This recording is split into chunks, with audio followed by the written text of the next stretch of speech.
Some new faces. Or we all just all moved around. Right.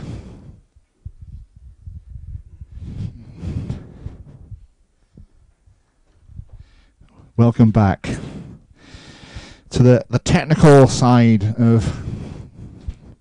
I just thought we'd take some. I got some stems here for a song I was talking about in the first half. It's a couple of years old. It's a song I did for an artist from New Zealand, a guy called Nick Brinkman, a band called Junica, or formerly Over the Atlantic, as his files say.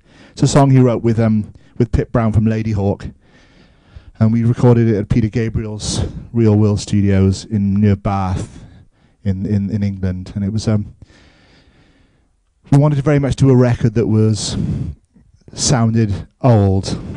Like old as in early 1990s.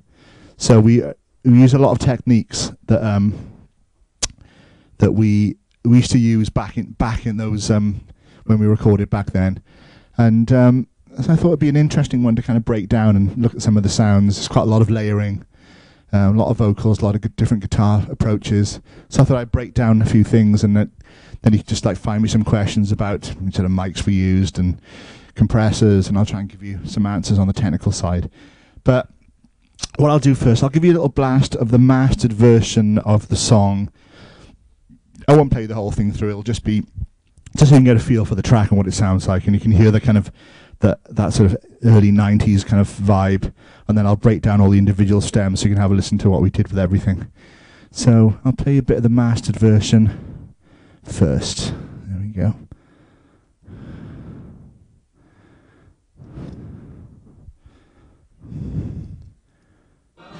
Let's go from the start, shall I?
not like it was made. Not like it was made yesterday. It was very much Nick's brief about what he wanted to do, and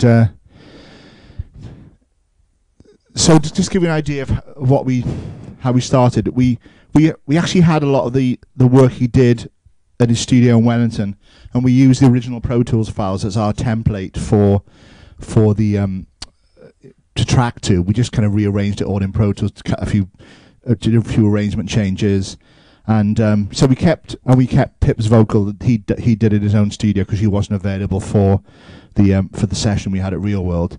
So we kind of tarted up all the vocal takes, gave him a little bit of help here and there, and we kept some of her guitar parts, but the rest we retracked. And the way we approached the drums was one way an older technique we used to use for recording, when we had tape, we used everything to tape and we didn't have Pro Tools, was we'd actually track everything separately. So you get that kind of like half drum machine, half live kit kind of feel. So what I did, I mapped out all the parts on live kit, and then I broke the whole thing out. So I did all the kick drum parts separately, all the snare drum parts, hi-hats, toms, cymbals. So everything was tracked on a separate pass. The reason for that is you can start overlapping parts and get that kind of slightly fake programmed feel, even though it's played on live drums. And we did these.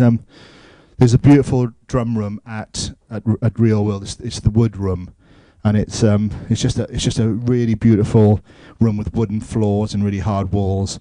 And we went for that kind of we use a lot of the natural room gating. So by doing the sort of kicks and snares separately, we could actually control all our gate times. So if I just break down the drum stem for you, you can kind of hear this really hard gating we had on in the verses. And by doing the hi-hat separately, it means that we weren't getting hi-hat mic spinning down the snare, hi-hat spinning on the snare mic, so we could actually get a lot of real control over the gate stuff we were doing. So I will just play a bit of the drum stem here.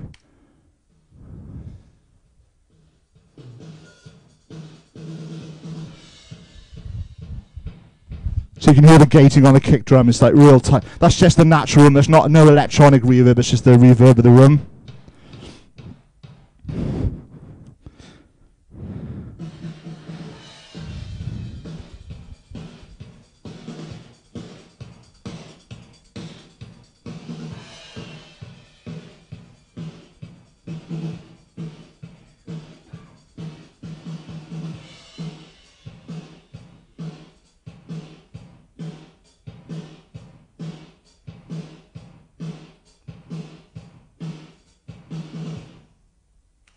So we had a bit of a kick sample, but there's no samples on the snare, no samples on the toms. It was all just the sound of the live kit with the rooms.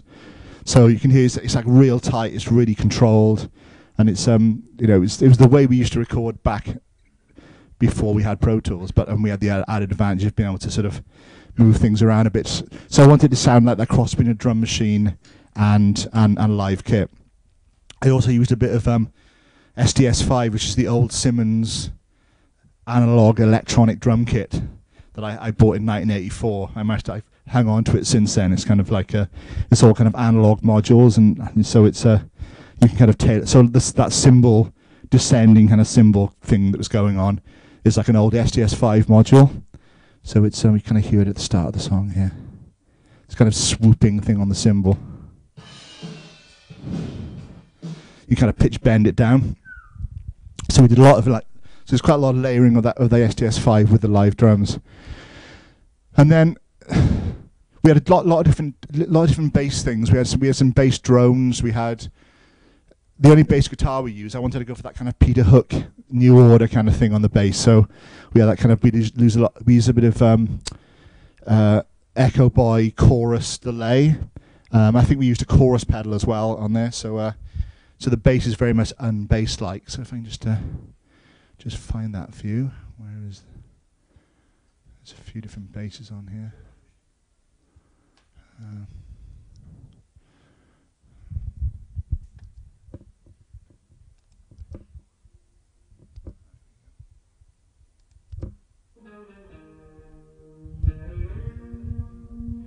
So there's quite a lot of delay for bass. really chorusy and sort of, just want to sound like Peter Hook from New Order, that kind of thing, you know.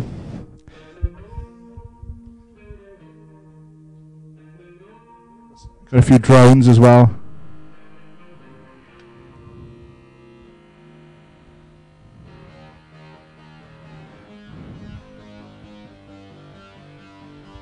So the octave bass is kind of like, it's an old Korg MS-2000 that I bought for £200 off eBay. It's one of those synths that slipped through the net a little bit. It was kind of it wasn't very fashionable, but it had some really cool sounds in it. We used that in conjunction with, I think, Vacuum, which is a plugin for Pro Tools. It's just the standard, comes with all Pro Tools 8 and above, and it's a really, really good synth. So we use those two sort of for the the Vacuum for the low end and the MS-2000 for the kind of high fizzy stuff. So it's pretty, I think we used a little bit of Massey distortion plugin on it as well to give it a bit of grit.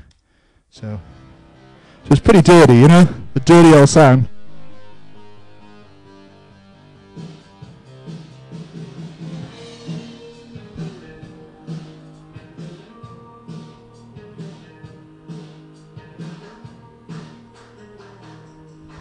Few hand claps and stuff.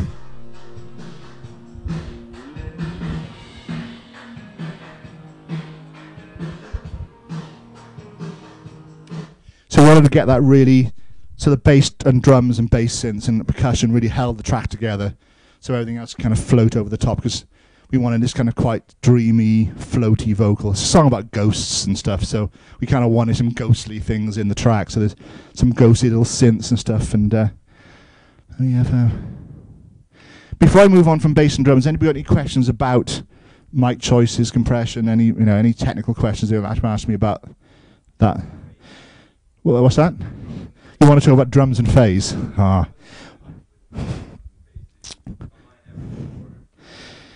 Yeah, I mean, does everyone know what phase correlation is?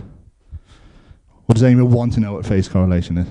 Yeah. It's really, really boring, but it's also really, really important. Like, basically, if you've got more than one microphone, obviously, if you've got a drum by here and you've got a microphone by there, and you've got a microphone there, the wave from the drum is going to hit that microphone first before that one.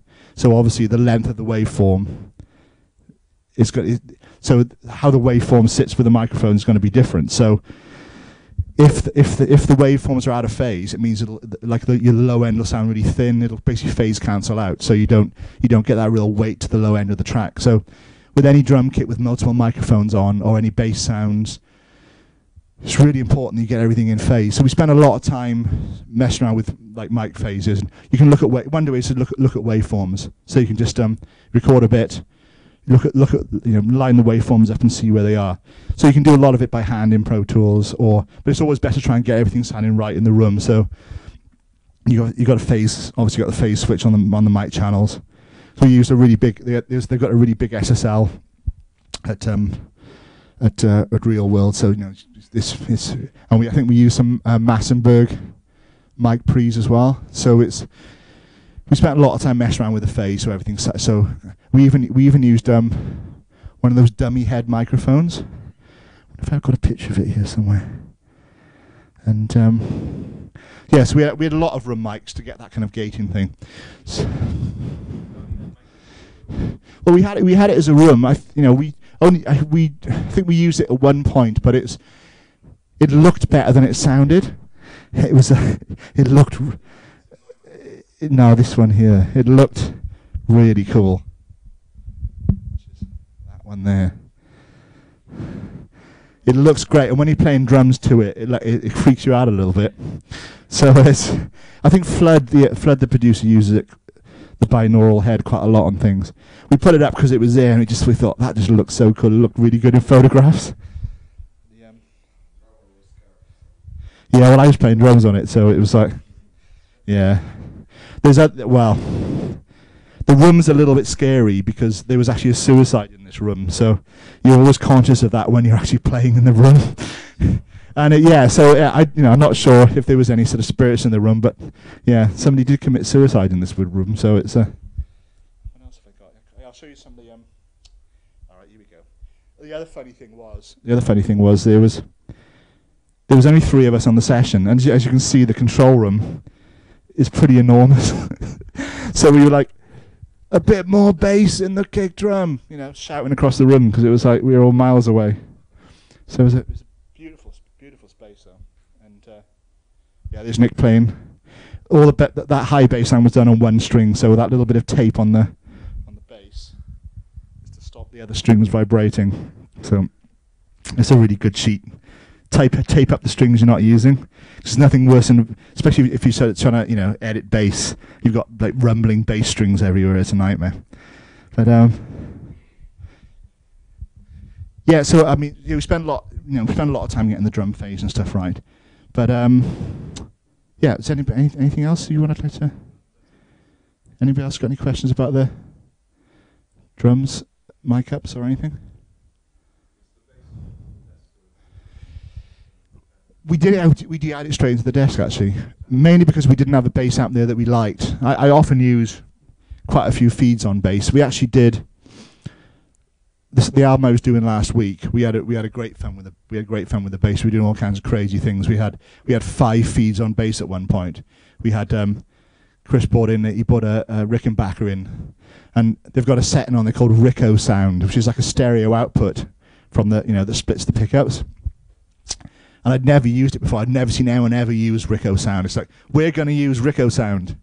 So so we did, and we had a Vox AC30 and an orange bass head, and we split the signal going to there. And then we had another feed go into a bass microsynth, and then another feed go into one of those, you know, the Sounds Amp black boxes, one of those, and a straight DI feed. So obviously the phase issues on that were a nightmare, but you know, you spend a bit of time. You're never going to get it spot on, and you can always do a little bit of shunting around in Pro Tools, but it sounded really fantastic. But for that, because it was just that high bass with a chorus on it, we just used a DI, but it was like some posh DI, some sort of valve DI, going into like a Massenburg thing. You know, all the Peter Gabriel stuff is all pretty high end, you know, as you would imagine.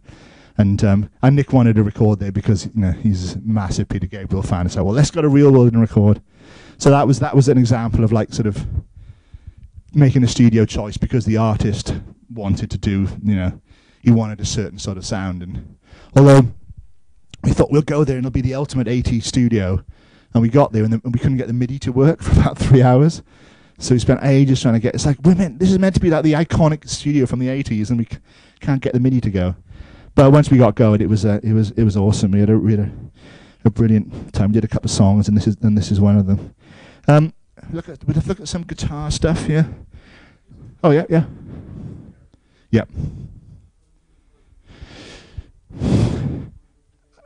The kit was I've got a DW. When have I got a picture here? Here we go. There's the kit there. It's my I've got like a 4-piece DW. And it was a DW 6.5 snare drum. So it's just the good old SM57, which is still the oldest and the best snare mic to use. No, it's 6.5 inch deep maple DW. So yes, I like deeper snares. You know, I've got this, and I've got like a little Black Beauty 6.5 as well. Yeah, I think there was just there was either another 57 or something like a 414 or something. I can't remember exactly what we had in the bottom. Just something nice and bright. And you know, bottom snare mics sound hideous anyway, but they're an important part of the sound. And obviously, with phase with them, it's always best to flip the phase on the top mic than the bottom mic. I don't know why that is. It just sounds better.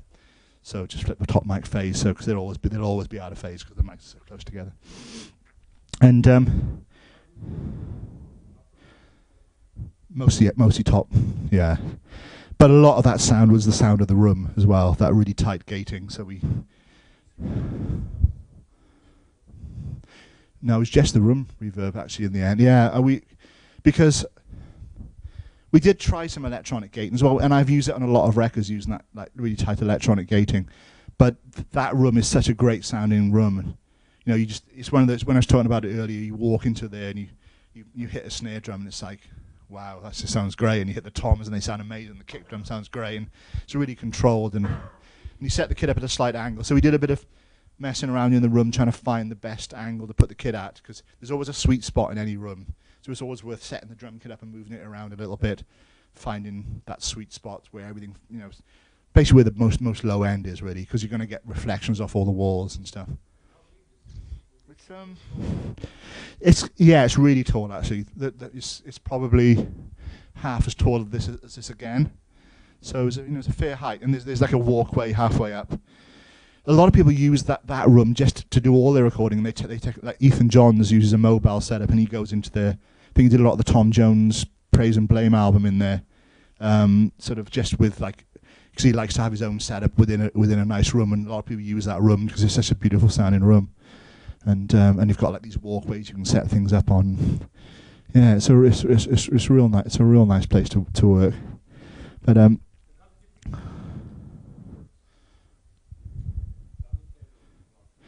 It's I'll tell you what it is now. It's 2 Neumann U87s, but we also do a thing called we've got called the floor miking technique, which is 2 AKG 414s, and they face the floor. So you actually have, so if that chair's the bass drum, you have one here and one by here facing down on the floor, and it's a really sort of earthy, dirty sound. You can compress the crap out of it, and you won't pick up loads of cymbals because the mics are obviously facing the floor. So you just, if there's any carpet, just pull the carpet up, and you're kind of miking up the wood floor, basically. Yeah. So you're just getting all the reflections off the floor. So you have those two, and then you've got the 2 U87s about 6 feet away at the back of the room. And yeah. So you can just about see them in the back of that photo. So just behind the dummy head there, it's 2 U87s. But it's they look about my height. Yeah, so 6'7". Yeah, 5'10". Yeah. What's that? Yeah. Drums are my thing. I was been playing drums for 30 years. So I enjoy drum. Pardon? Sorry. That's actually not too bad. I did have an ear test last year. Because, and interestingly, there is a big dip, especially in my left ear. And so I thought, well, what frequency is this? I went to like the SSL and I had a look, and it's where I boost guitars.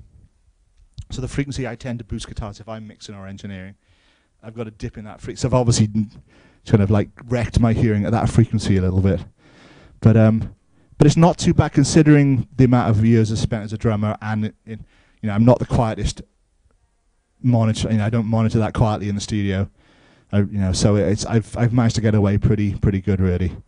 But it's it was really interesting. It was just it's just around sort of like 10 to 12K where I always crank guitars up, and but it's not too bad. But you have to be careful with your hearing. I know a lot of young musicians now, they've all got earplugs, and like I didn't. Earplugs were for you didn't wear earplugs. Real men didn't wear earplugs.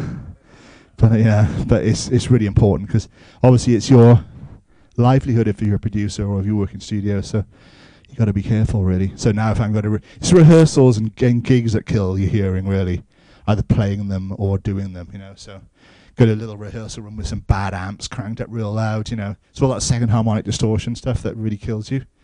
So watch your hearing, kids. And all that stuff. All right, I'll play up. What else have we got on here? Find some guitars. It's pretty basic guitar-wise on here. What have we got?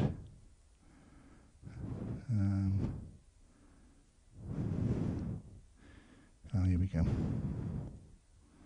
It's pretty simple stuff. The middle eight's pretty good. I'll go to the middle eight section.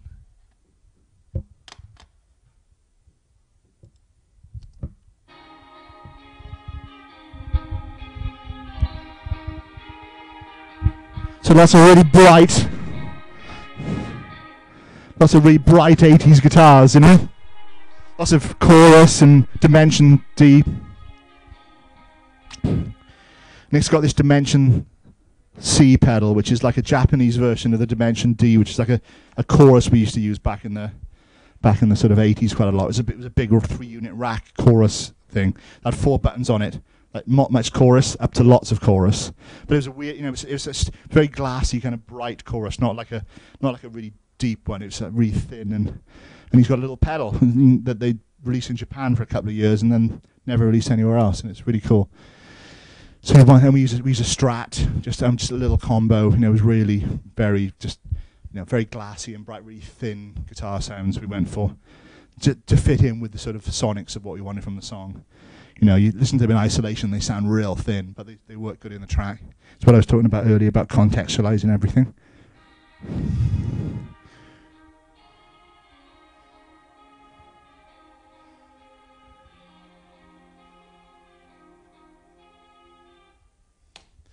And I do a lot of things with guitars. I'm really into kind of striping effects down to tape. So I do a lot of work with analog guitar effects pedals and chains of pedals. It's something I've done for a long time now, where I don't like just sitting there with plugins trying to, you know, I like to have chains of analog pedals. So I'll have chains of anything up to like 7 or 8 guitar pedals with like compressors and reverbs and EQs and delays, analog delays. And because it's just you can manipulate the sound in real time a lot, which is something you can't do if you can sit there and you can write automation in the computer. It's never the same as like feeding the track and kind of like changing delay times, and you know, I developed it a lot when I was doing an album called Lifeblood with Manic Street Preachers, where they wanted to use a lot of guitars but make them sound like keyboards. So a lot of the keyboards on that you think are keyboards on that album are actually guitar sounds that we were doing with like multiple effects chains. So I developed a lot of that idea using, you know, I'd been doing it a bit for a few years, but I really kind of expanded on it during that record. Just brought in loads of pedals, you know, sort of, and it's a really interesting way to kind of manipulate sounds. Has anyone got any questions about the guitars? I might load up another track that I've got some bigger guitar stuff on in a minute, but usually 2. But usually a combination of 2 really different mics. So probably something like a Royer ribbon mic, because it'll handle the volume, and that gives you that kind of the depth and the warmth. And usually a SM57 for all that the sort of gritty high end, really. I mean, some guys use like just an SM7 or something on guitars, put one mic on, because obviously you run into phase issues if you're going to use more than one mic. But you know what the white noise technique for setting up guitar phase is? It's called the white noise technique. It's a really good technique for setting up phase on guitars. I'll give you a brief rundown. It's the most useful thing you'll ever learn about miking up guitars. Basically what you do, you generate some white noise. Like you can just like maybe record a bit into your iPhone or something, just a bit of plain old white noise. Then you plug your phone or whatever into the amp, so the amp's just going shh like this. Then you feed the mics back through your headphones. So you back through the desk, through the headphones, and you put the headphones on. You stand in front of the speaker, and you get the first mic and you put it in front of the amp. You move it around until the hiss is at the brightest and loudest point. So, you know, so when you find that point, that's the sweet spot on the amp. So you find that point, and then you get your second microphone, and you do the same thing, and you can hear it going in and out of phase with the mic. And you find the point where you can hear the mic phase. You haven't got to sort of imagine where it is, and you can actually get the phase of those 2 mics spot on. So you shouldn't have to use any EQ on it. It should just be, that's the best point the amp can be mic'd up at. I mean, some guys, they do a thing with it. You get the torch and you kind of like, you can kind of spot where the cone is, and you can find the sweet, you kind of, as you know where the speaker is, you can just kind of place it because you know where the sweet spots are, and you just get it really tight and just get a torch and you can see where the cone is. But it's a flawless technique. It'll work every time, and your guitars will always be in phase. And you know that's the best point on the amp to mic it up. Because you find all these things, that you're amazed the amount of people who come in with like a 4x12, and you find that 2 of the speakers aren't working, and they never noticed. It's like, you know, it's like, oh, this speaker it's not even plugged in. You know, I had one guy come in, and there was like half the speakers weren't even plugged in on it, and he'd been using it for about 10 years or something. or one of the speakers is ripped, you know, which is actually quite a good technique. It's the old Sex Pistols technique of you got a ripped speaker in a sort of when the amazing guitar sound on the Sex Pistols record is down to like a Fender Twin with ripped speakers. You know, it's like that's where where a lot of that grit comes from. Just slash speakers with a speaker cone with a razor blade.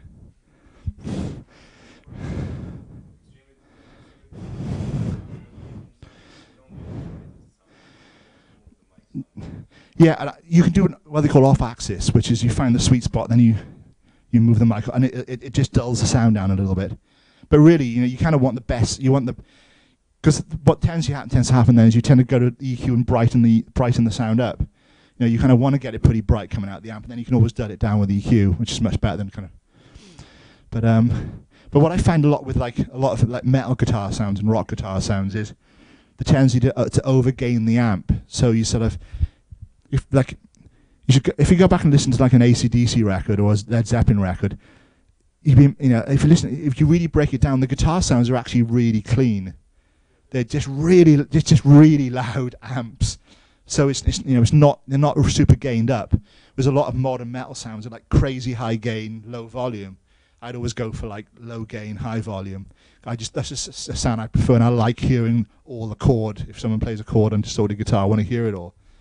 You know, it's like I was talking to Tony Platt, who was he engineered Black in Black for AC/DC, and so obviously I wanted to find out about, you know, in my fanboydom, tell me about the amps, you know.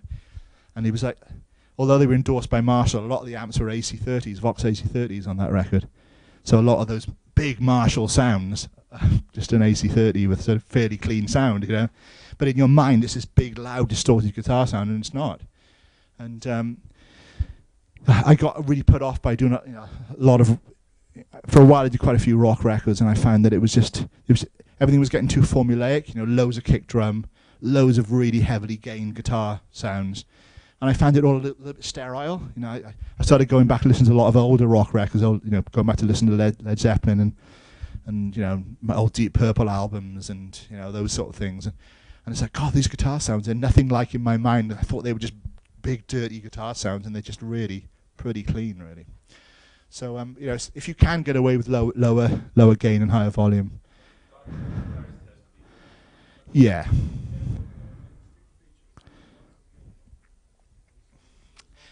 Well, you'd think so, but it's a lot of. I think the most stuff I learned about guitars was working with James, mainly because, firstly, he's the most incredible guitarist, but also he likes using a lot of amp combinations. So, and we also had a lot of time and to experiment. So we would do something like maybe use maybe 2 or 3 amps, or usually 2, but sometimes 3 amps for each sound.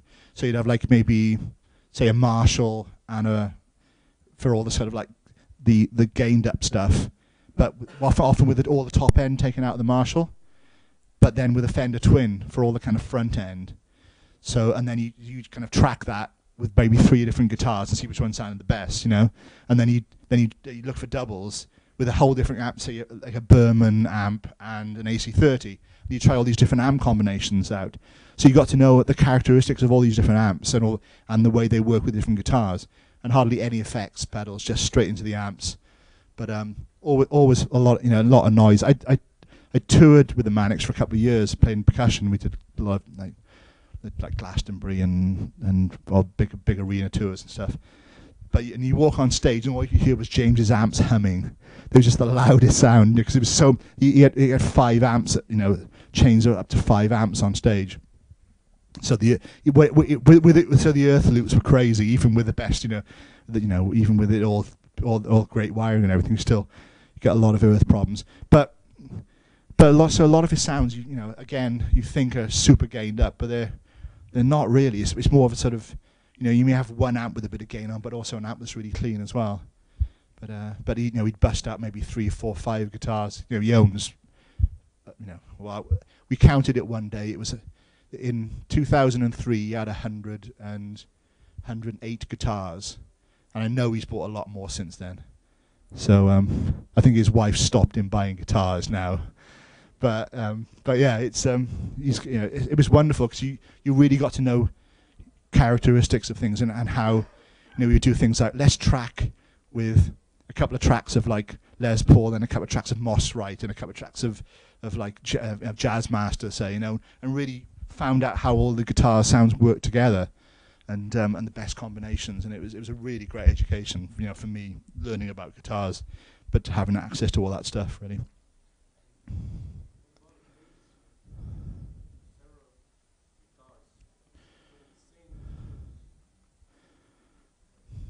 I mean, if you're tracking guitars, you're always going to get a natural, you know, it's doubling guitars. There shouldn't really be any phase issues because there's enough difference between, you know, the waveforms are different enough that you know, you can just do left-right panning and it's fine. Yeah, and the phase is an issue. Yeah, yeah, try to use as few mics as possible. I tend not to use any room mics on guitars because it doesn't. I don't feel they really benefit from room mics. But yeah, phase is a really big issue when you're using lots of amps, as is earth loops as well, you know. But sometimes that's part of the sound. You know, it's exciting when you walk into a room and the amps sound like they're about to explode.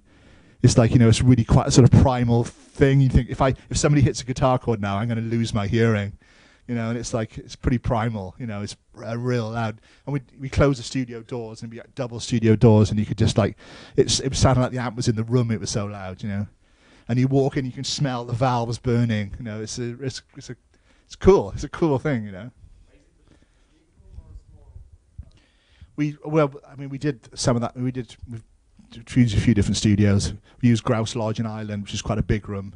But with their studio, where that desk was I showed you earlier, that's just quite a small room. It's probably about the size of that part of the room there from the separator, and about the same height as well. So, but it doesn't really matter with guitars because your mics are going to be, you know, there. So it doesn't really matter how big or small the room is. You know, a few guys I know sometimes do that as well, but I don't particularly like that. I like the sound of right on the cones, you know, places you wouldn't put your head.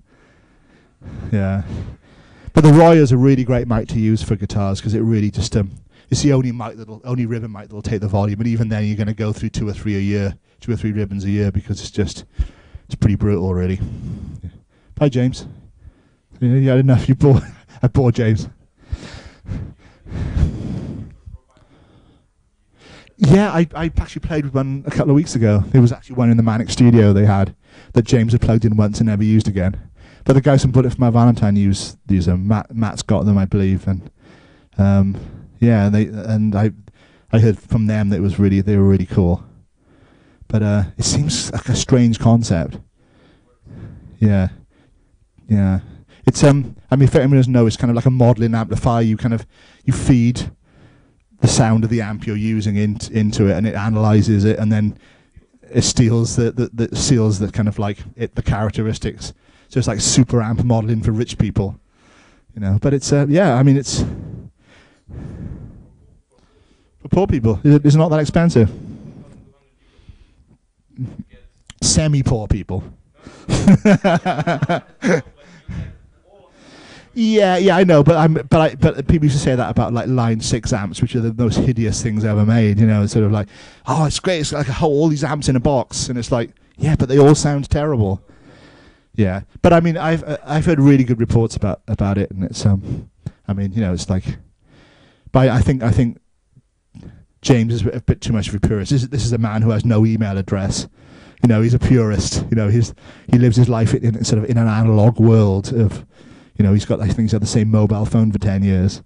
You know, so he likes amps that make noise as opposed to anything that's too newfangled and computery. So, yeah, that's just cheating. That's just wrong. You know. Yeah. So most like Slovenian musicians poor have got €1,200. Oh, great, all right. Sorry. All right. Yeah. No. I suppose if you look at it, you know, it's Yeah. I suppose so. But wouldn't you rather have a load of amp heads because they look cool? You know. I mean, there has to be some element of rock and roll about what you're doing. You know, it's like you could really have anything in a box. You know, it's the difference between listening to an album on your iPhone and putting the vinyl on, isn't it? There's something like really cool about putting vinyl on. Or take a lot of drugs.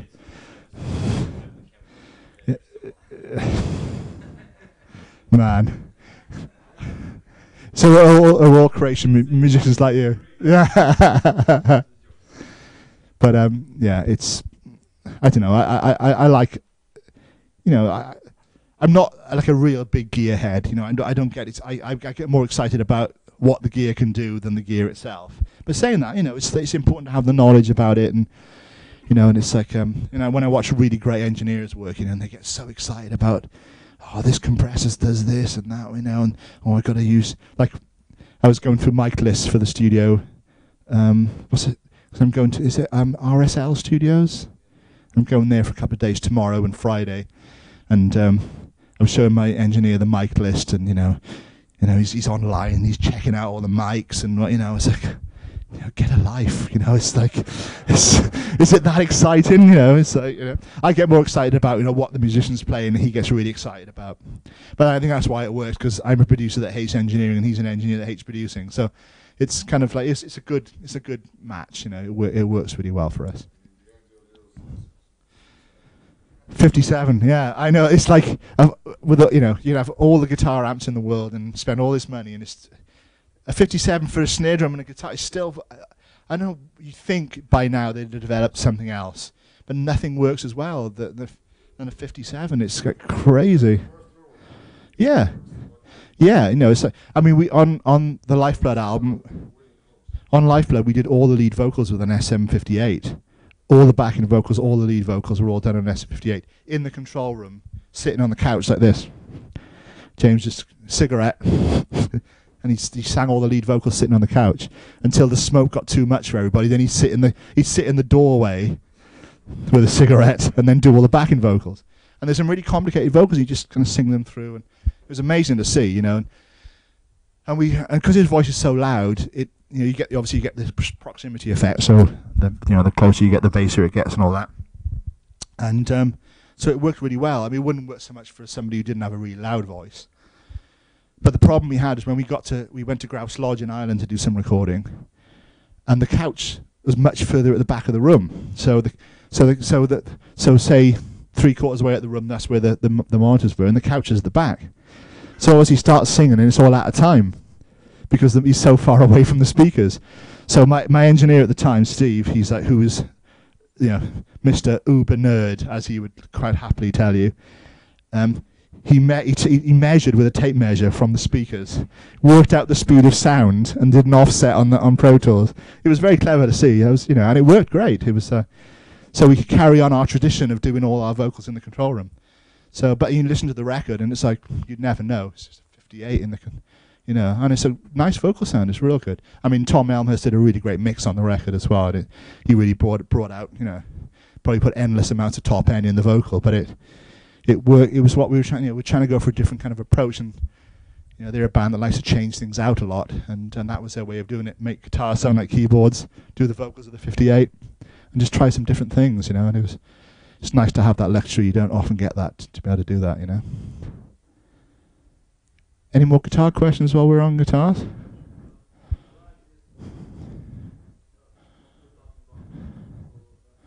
Yeah.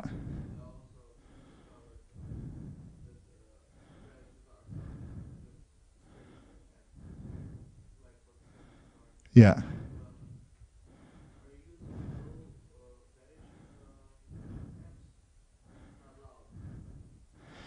Well, I try to use, like, you know, the high impedance inputs on the, you know, I'd like to have the amp as loud as possible.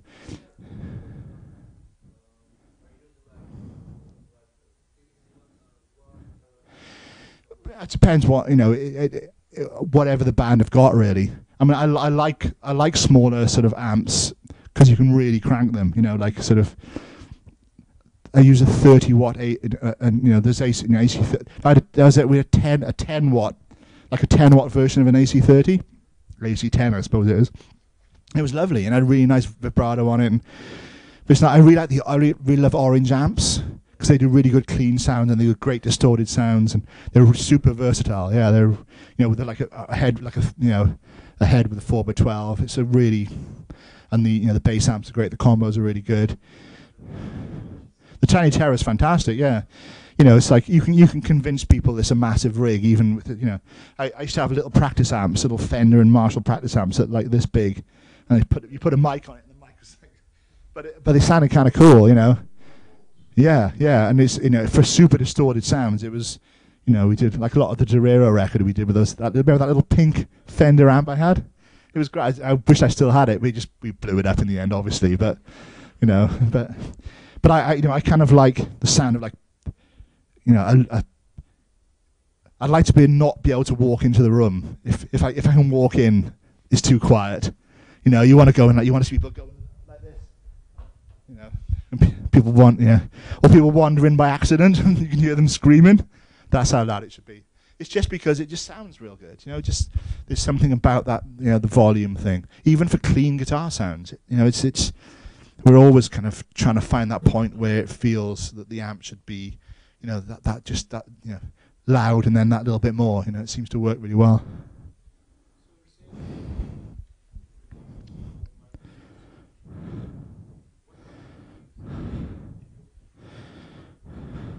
Yeah, I prefer not. You'd always find you need to use a bit of EQ on guitars at mix stage, but it's really easy to over EQ guitars early on and make them sound good straight away.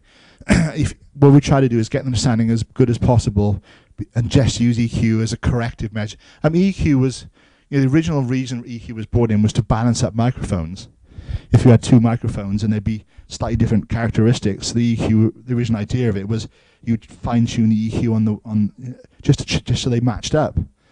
So it wasn't the way we use EQ now is so brutal. It's like and I'm the first component of it. It's like just crank up the top end, crank. I've always done that. Whereas a lot of engineers I work with, they tend to be much more gentle with EQ and use it as a corrective thing. But usually, you're going to need to crank sort of 10, 12K on guitars when you get to mix stage anyway. But if you can avoid doing that too early on, because it's it can make things sound a bit brittle. So, but sometimes you do need that little bit of top end to sort of. But try if you can to get everything sounding right and sitting in the track before you touch any EQ, and then you're in pretty good position then, really.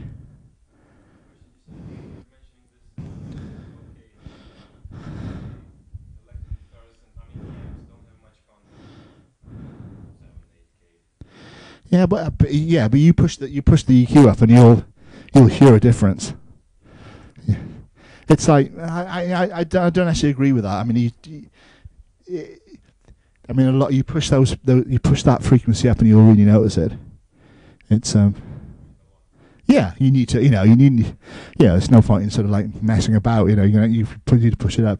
But there are a lot of things where you sort of you're boosting frequencies you don't need, and we were talking about vocals earlier. When you sort of you got that low end stuff you just don't need. Just, you can get rid of all that. It's the old cut and boost thing, So yeah.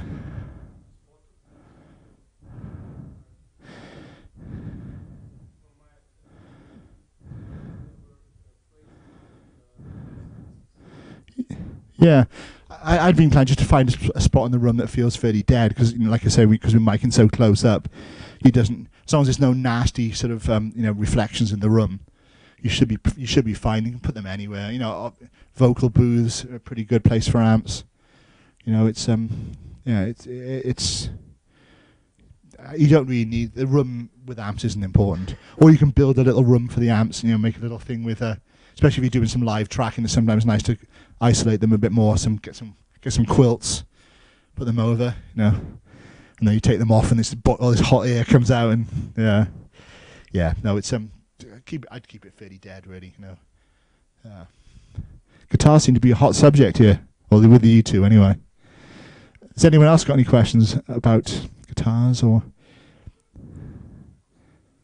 acoustic guitars? The hoary subject of acoustic guitars. It's there's only one substitute for a good guitar sound, and that's someone who can play acoustic guitar properly. As I'm sure you know, it's just the worst sounding instrument if it's played badly. And a lot of electric guitar players play acoustic really badly because they play it too hard. And it's actually the same with drummers. It's like, I've had this conversation a lot with people. It's like, there's this perception that you walk into a studio with a drum kit or an acoustic guitar, particularly those two instruments, and the harder you hit them, the better it'll sound. And that's just a total myth. It's like, I did some tracks with James and the Manics on a solo record, and he had he wanted to do a lot of drums that would play really quietly, and that seemed really wrong to me. I thought, you go into the studio, you hit the drums real hard, and they sound great. And we started recording these tracks, and there were some points where I'd be playing almost as quietly as I physically could on the kit, and it sounded really, really good. And there's another track where I was like really laying into the choruses. In the verses, I was kind of backing off about 30%, and there's like the drum sound in the verse is way bigger than the drum sound in the chorus. It's because you're just choking everything off. And acoustic guitars like that, you play it real hard, and there's no resonance in the guitar. You're just hearing the strings and the clatter of the strings. You back off like 20% on volume, and all this kind of sound appears. So you try and find, you stand in front of the person playing it, you get them to play it, and say, okay, now just play it a bit quieter, and you find a point where you hear the guitar starts to sing. You really feel that, you feel the resonance coming out of the guitar, and you try to encourage them to play at that volume. And the other problem with acoustic guitars in track is the whole thing where everyone's going dang, dang, dang, and they're smashing away on the snare beats. So all you're hearing is clank, clank, and you're not getting either. So I'm always constantly trying to get guitarists to kind of, I want to hear all the stuff in between the accents, because that's where all the good stuff is. That's where all the really nice stuff is. That's what you want to hear. You want to hear it filling in between the beats. You don't want to hear the downbeats all the time. So it's like back off on the accents, and just like, consistency and like, it's the one thing we're always hammering home in the studio, consistency all the time. If you're going to play something, play it properly and play it the same. It's like, it's all very well, there's time to experiment in the studio, but once you've nailed the part, play the part. Please, especially with acoustic guitars, one track's strumming, ding, ding, ding, then the next one is ding, ding, ding, ding, and it's like you get 10 different strumming patterns, and it's like, well, what's it going to be? And then you got to step in as producer and go, this is the part, now play it, and play it consistently and play it well every time. So, but often you find that a really great electric guitarist will play an acoustic guitar too hard, and there's no resonance out of it. So just try backing off on the volume, and get your drummer to do that as well. Just 10-15% less volume, and you'll find that all this amazing stuff appears that you never knew was there. It's like, drummers would take that pride in, I went through 5 snare drum heads on this album. It's like, well, then you're playing it wrong. It's like, it doesn't have to be that way. You can record a really good, like Phil Rudd, say, John Bonham. John Bonham's like, he hit him hard, but there was always resonance. You can hear the bass drum ringing, you can hear the snare ringing, because he was a massive fan of Tamla Motown.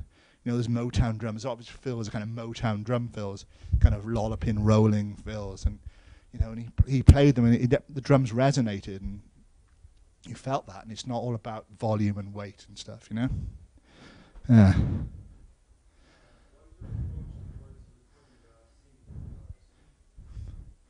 Singing it. Well, yeah, I mean, you can do. I wonder if I can show that. I wonder if I can get that video of Katie.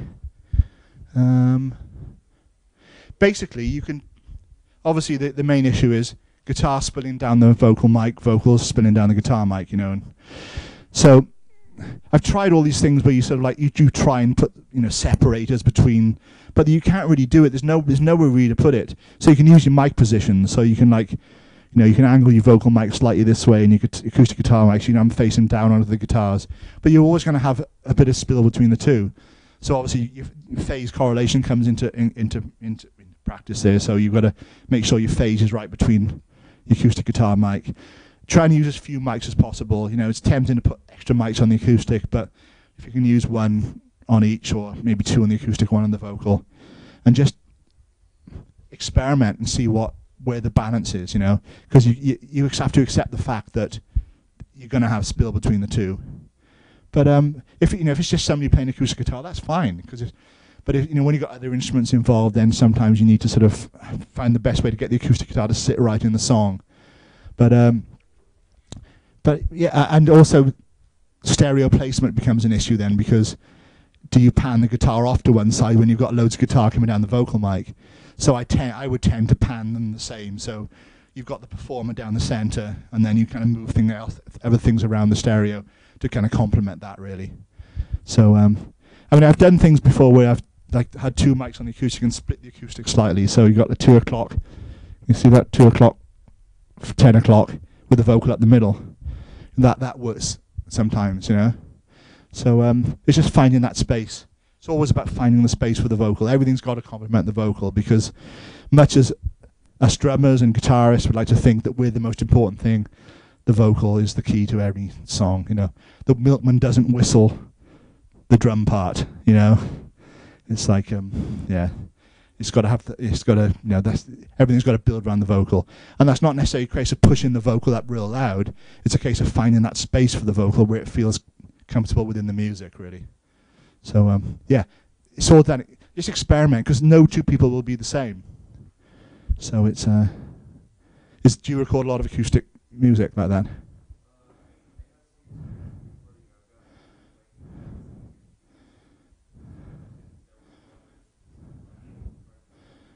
Yeah. Sometimes it's harder to balance up one or two instruments than it is to balance a whole band, because if you've got a whole lot of people playing, you kind of accept the fact that some things will mask other things, and but when you've just got, like, I often find, often on an album I'll do a simple song that's like maybe acoustic guitar, vocal, maybe a bit of cello, a little bit of atmospheric stuff, and I actually find it quite tricky to find that balance. How does it sit? So what I tend to do is acoustic guitar, vocal is the important thing, and everything else just kind of supports it, really. But it's there's so many different ways you can, because you're going to hear everything, so it's almost a case of it doesn't really matter so much that you sort of, if something's a little bit quiet, because you'll still be able to hear it because it's not masked by anything else. Like I did a track last week that was acoustic guitar, vocal, cello. Then we did like an atmospheric guitar part. It was like a bowed-in guitar with like loads and loads of like tape delay on it, and have you seen those Q chords, Omni chords? They're like sort of like Suzuki Q chords. They're really great bits of kit, and we ran it through a big chain of guitar pedals, delays, and reverbs. And if you do this kind of like they've got this little pad on there that you normally use for kind of like big sort of belly sweeps kind of thing. If you just do this kind of like little sort of thing with sort of like just that, it's quite erotic, really, and feed it through a load of effects. You can get these kind of very Sigur Rossi kind of sort of soundscapes, everything kind of feeding into the delays, and lots of stereo ping pong delays and things, and it worked great because you had this bed of atmospherics with but essentially an acoustic guitar and vocal performance. It was no one's right and no one's wrong. If it sounds good to you, then it's right, and if the artist is happy, then it's definitely right. Yeah.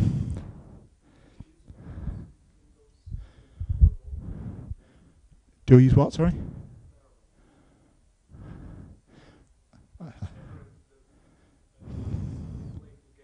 Oh, yeah. Well, if the studio allows it, yeah. I wonder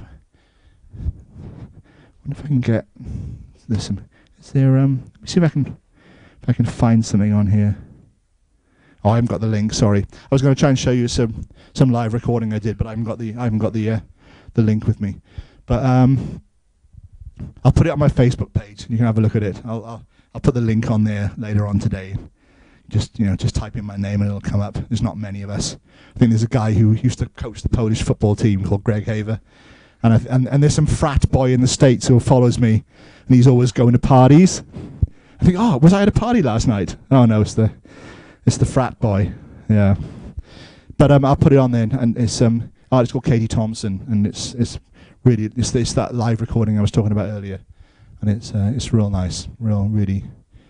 And that's just acoustic guitar and vocal, and it was a new studio that was just been built in Christchurch in New Zealand, and it's really amazingly, it was the owner came to myself and Clint, my engineer, who, you know, because we'd produced a few albums for his band, and he asked us to spec out the studio. So it's kind of built to our specifications. So, we wanted lots of really good isolated booths for vocals and guitar amps, and they put all the gear we wanted in there. It's fantastic. So we had a really, really great vocal booth. We put Katie in with like acoustic guitar and vocal, so she was totally isolated. Put a guitar amp in another booth, put the bass amp out in the corridor, and a drum kit on the floor. So it was a really good line of sight. I mean, the thing about musicians playing in a room together, they need to be able to see each other. Otherwise, there's no point. Otherwise, you might as well just overdub it. But if you're watching the drummer and you can see where he's going to go, and it's that line of sight's really important. So and it's a bit of a luxury these days having a studio that's big enough to be able to actually do that. But it's still pretty magical if you can record everything off the floor, because it's just people playing and it's great,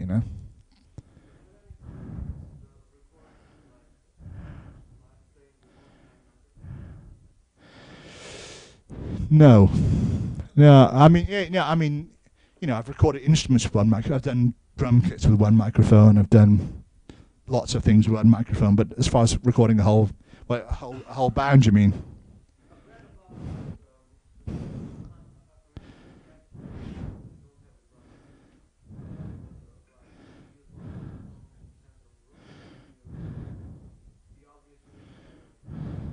Yeah. I think a lot of the psychic TV stuff was done with one of those binaural heads that I showed you earlier, like the sort of the head with the microphones in it. I think they just all set up around the binaural head and played, because the idea of that is it's kind of like set up like a human hearing, so you get that kind of like that human stereo kind of thing. But I've done a lot of single instrument stuff, but it goes down to like having great. If you've got a group of amazing players in a room, you should better put up not too many microphones, because they better balance themselves. Like, if you recorded a big band in the 1930s, you put a mic in front of them, and if one of the sax is louder, they played louder, or they walked a pace forward nearer the microphone. So it's musicians playing within. It's one of the things I feel has been lost, and a lot of people feel has been lost over the years with multi-track recording, is that ability of a musician to control his own balance. It's like, like a drummer will walk into the controller and my hi-hat's too loud. It's like, well, play it quieter then. It seems really obvious, but there's that presumption you just turn a microphone down and nothing else, everything works in isolation, and it doesn't. So if you stand in front of a drum kit and the drummer plays and the bass drum exactly the right level to the snare, to the hi-hats, to the cymbals, it's where John Bonham was such an artist, that all the engineers who worked with him said you could stand in front of him and everything is in balance. Like the cymbals were never too loud, the snare was never too quiet, the hi-hats were always at the right volume. So, that's why I try to encourage musicians to do is like, if something's not working, if it's like, any engineer must have had it. You said to the drummer, more snare drum, and they start laying into the hi-hat really loud, and it's hi-hat over everything. And it's like, no, that's the hi-hat, not the snare, And it's the same with any instrument. If it sounds right, it's going back to what I said earlier, if it sounds right in the room, then it's right, It's the right balance. So, but you can, a lot of records were done with one microphone back in the day.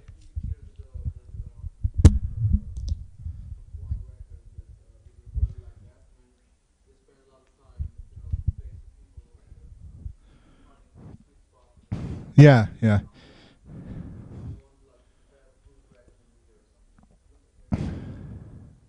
Well, it's I've read quite a lot about Ethan Johns' recording, and he's very much into like putting people in a room and playing, and like I remember he was talking about the Ray LaMontagne album, and it's like the drums are spinning down the vocal mic. He said, well, that's the drum sound on the record. It's the sound of the drum kit plus the drums spinning down the vocal mic. And like with lots of the Kings of Leon stuff that he did was just the band playing in the room, and whatever was going down whatever mic was the sound of the record. And that's a really, I'd find it difficult to do that, but it works for him, and he makes wonderful records. So whatever, who's right No one's right and no one's wrong. You know, they're great records, and if it sounds good and people like them, and they connect on an emotional level with people, then it's the right thing. But it's you know, the rest is just technicalities, really. You know, you've always got to ask yourself the question: does the music connect with me emotionally? And it's usually about the performances, not about the sounds. You know, we all have to think that the snare sounds really important, the guitar sounds really important, but ultimately it's down to, you know, does the song get me here and here, you know? And that's not really about the sound of the record, it's more about the emotional content of the record. And that's, as a producer, that's what you've always got to be looking for, is the best performances from people. You know, because you can fix things up. You know, it's like, you know, it's good vocal sounds. You know, I haven't talked about vocal sounds yet, but you know, good vocal sounds are important, but they're no substitute for a great vocal performance. I'd much rather have a brilliant vocal done on this than like a Telefunken 7,000 quid microphone with a bad vocal. I'd settle for the good vocal, the great performance every time. And it's the same with every musician that you work with. You want to get that performance out of them. You know, some musicians need pushing. Some guitarists are like, you know, coming in, they're just playing rubbish, lazy parts, and you've got to really kick their ass to actually get them to play some good stuff. And some people, you've got to like push them to the point of like they're going to break down, which is hard to do because you don't want to upset people. You know, it's not a nice thing to do. And then, but often the people I've had the biggest bust ups with in the studio are the people that become like lifelong friends, because they suddenly realize that you care about their record as much as they care about their record. And I think there's always that perception with the producer that somehow you're this outside person that will never care about the record like they do, because it's their record. You know, that's my life. Those are my stories. I'm putting my life out there on, you know, on tape, and you'll never care about it like I do. And if you, as a producer, if you don't go in and like have that same level of care and attention, you know, then you shouldn't be doing the job. You know, you've got to love the songs like they love the songs. And if you always have that mindset, and sometimes, you know, you're toe to toe with someone in the studio screaming at each other, and then you see the barriers getting broken down. It's like, all right, you care about it, and I care about it, and then you become really close. And some of those people some of the few people I stay in touch with for long periods of time afterwards, because you suddenly have that bond over, you know, making the record they want to make. And so a lot of the things that we feel is important, and you know, with respect to SAE, which is a brilliant organisation, it's like a lot of the things that are taught as far as producing records are technical things, and they are important. But so much of making records is emotional and, you know, and psychological, and those are things you can't really teach. You can only really learn them by being in a room with people making music, and spotting the sort of like, you know, working with the sort of strong members of the band and bringing up the weaker members, and, you know, and just trying to get everyone to work together as an ensemble, working towards a common goal. And so much of that is just stuff that's not, you can't teach it really. It's like there's a lot, like if you're a musician with natural talent, you're not taught it. You just kind of like, you know, you sort of, people can help you with it, but it's kind of, you know, you just need people to kind of nurture that really.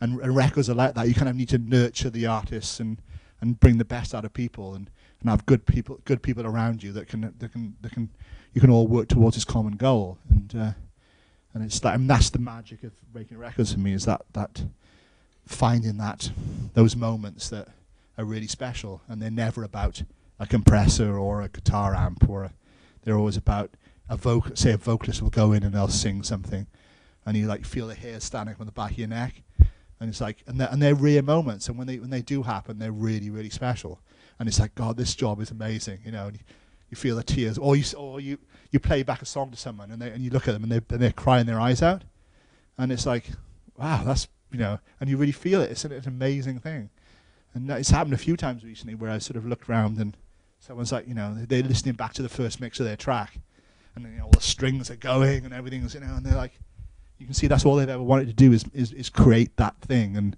they're finally, that they've all the shit recordings and all the things they've tried to do, they've heard in their head, you know, they've become the Beatles, you know.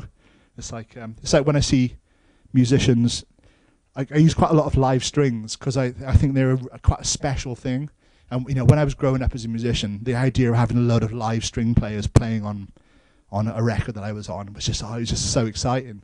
And I can see that excitement in people where you bring all the players in and they start playing over the top of the song, and that's like, and you can see that they're all fascinated. They're all with the cameras and they're all fascinated, and you know, and they're quite special. Those special moments really make records, you know, and that's what makes the job so cool. So it's yeah, it's those indefinable things that aren't connected with all the things that we think are important as engineers and stuff. That's what you're looking for. Those sweet spots, you know.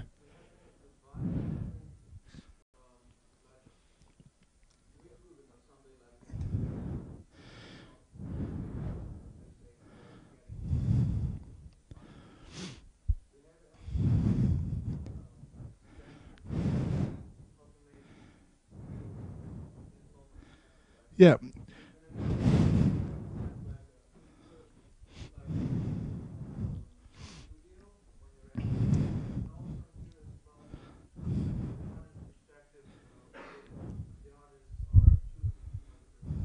Right. Well, I mean, Rick Rubin's a really interesting example because he's very much like an old-fashioned idea of a producer, because he's actually not a musician and he's not an engineer. So he has neither of the skills you'd think would be really important. But where his strengths are is he knows how to assign personnel. Like I spoke to Jim Scott, the producer, about Chili Peppers records that he'd done. And I said, you know, tell me about Rick Rubin, you know, because I really want to know these things, you know. Tell me about him. He goes, the best thing about a Rick is he's never there. But he meant it in a good way. It's the fact that what Rick did, he'd pick the songs. He'd say, right, you're the right people to work on this record. Record something and then let me hear it. So he would always be kind of like monitoring the process, and if things weren't going wrong, he'd find, you know, and encouraging bands to play to their strengths rather than their weaknesses. And you know, it's like people will come in and say, you know, it's like, you know, what have we got to do to kind of like make this next record? And say, well, you know, go back to what you do best, because that's what people want to hear, you know. So, and he's the world's most successful record producer and has no engineering skills, and he can't play an instrument. But you know, you've got to look at his body of work and say that then the man has an incredible talent for what he does, because he, you know, he knows how to pick the songs and pick the right people. But I mean, for artists picking producers, I'd much rather say to an artist, I might not be the right person for your record, you know, but you know, so we often meet up and we sort of talk about the record. But my last thing I always say to them is, don't feel you got to pick me for the record. If you think I'm the right person, then we'll make it work and we'll do something special. But if you don't, that's fine as well. I know it's more important you pick the right person than you pick me, because you know, if I'm the wrong person for it, you don't feel the connection, then I shouldn't be doing the record anyway. And I'd rather turn the work down than do that, because it's, you know, but it's a hard choice for an artist, you know, because really all they've got to look at is the work you've done in the past, and that's only has a certain amount of relevance to what you're going to do with them, because no two records are the same. You know, you can't approach any two records in the same way. They're all different people, different studios, different, you know, instruments. So all you can do is try to move together to the same goal, find out what they want to achieve by the end of the record, and help them to get to that goal. And sometimes that process is really all-encompassing. You go in, you rearrange the songs, you find the musicians, you play on the record, you're doing everything. And sometimes all it is you get them to the studio on time, help them pick the songs, and be there if they need some advice, or if there's a problem, you sort it out, you know. So, and that can be as mundane as booking them for a massage, you know what I mean? Which is like, it seems like, why is that a producer's job? It's because your job is to make the artist feel as good as they possibly can in the best headspace they can be to make their record. And sometimes, you know, that's making them a cup of tea. And sometimes it's totally rearranging their song.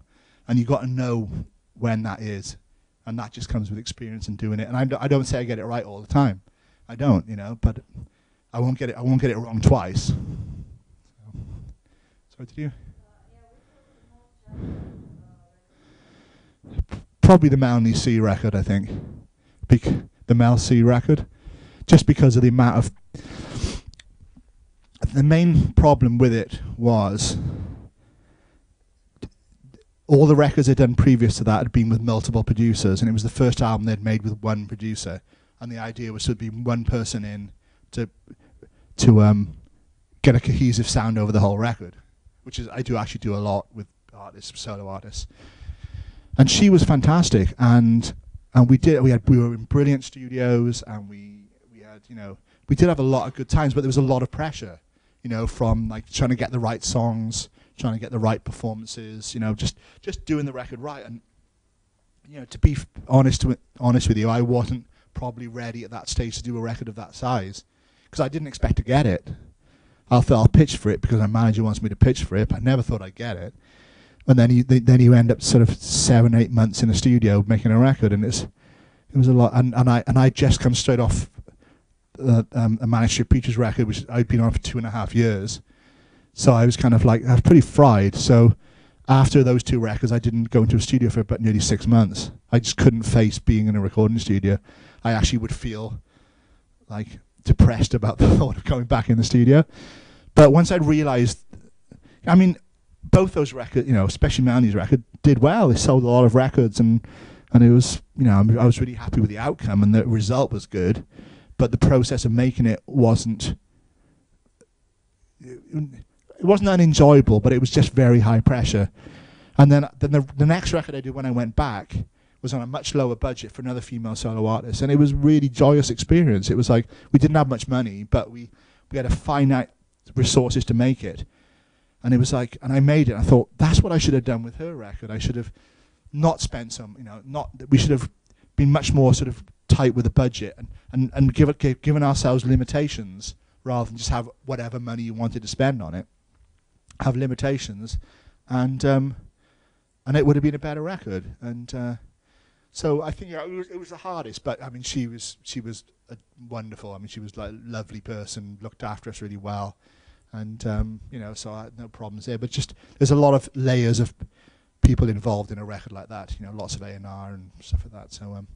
So it's dealing with the industry is often difficult, often the hard part, as opposed to dealing with. I like dealing with musicians. It's dealing with everyone else, radio people, PR people, publishers, record companies.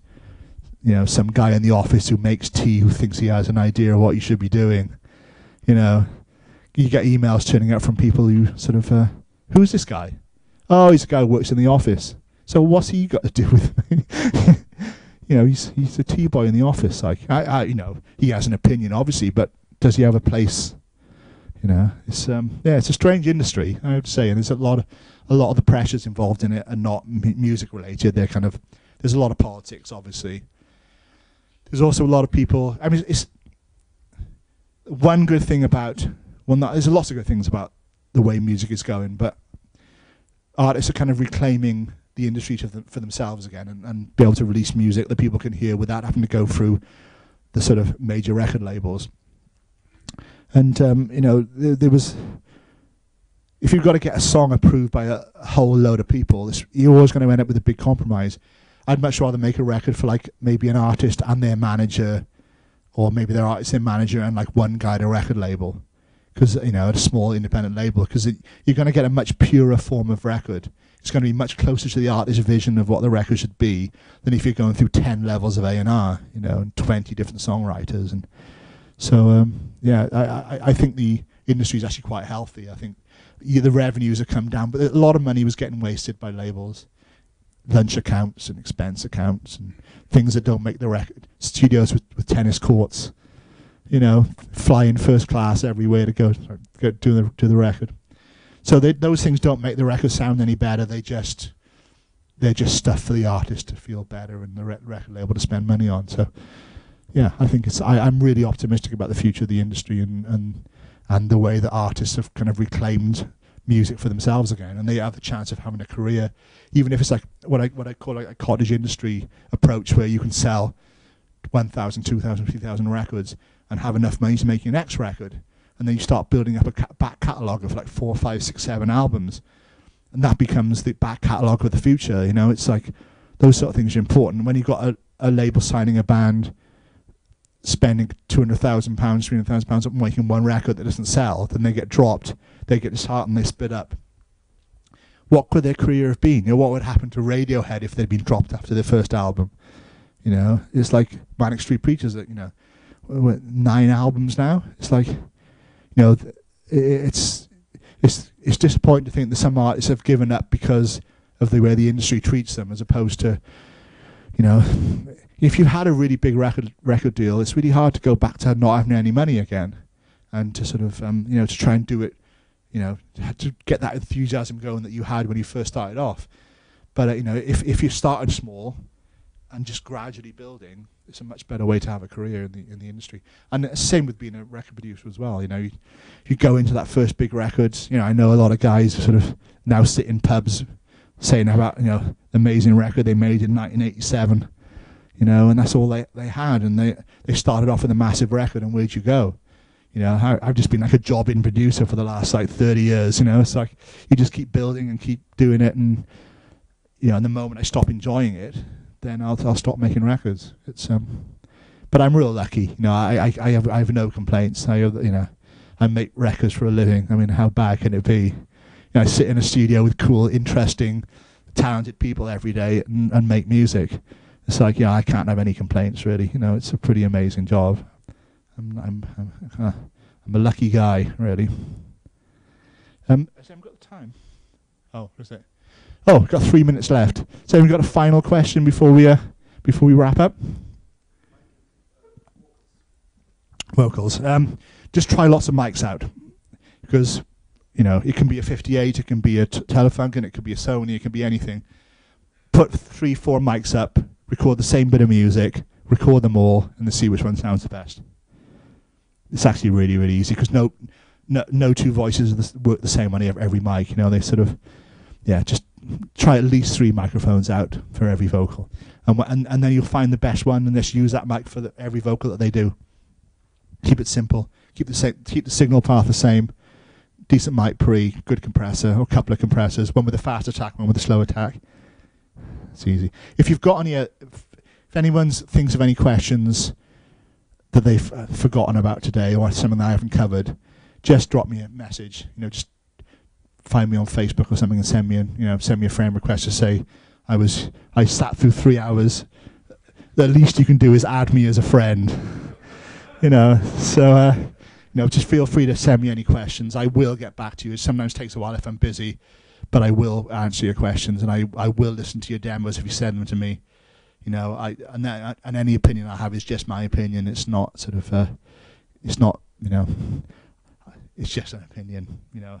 But I do get sent some really, I've already heard some really interesting, cool stuff while I've been here, and but I'm really enjoying being here. It's a cool place, and you know, and I hope you all sort of manage to forge a career in the industry, and you know, but don't get disheartened if you don't, because it's like there's lots of interesting things out there to do, and you know, make music because you enjoy making music, as opposed to just because you want to make a shitload of money. Because it's you know, there are easier ways to make money, I assure you. But you know, if you can make a career out of it, it's an amazing thing. You know, it's a beautiful thing. You know. But thank you all for coming and listening to me rabbit on for 3 hours. I really appreciate you giving up your time on a day like this to come and see me. But yeah, I suppose so. Yeah, snowball fight maybe. But thank you all for coming. I really appreciate it. Cheers.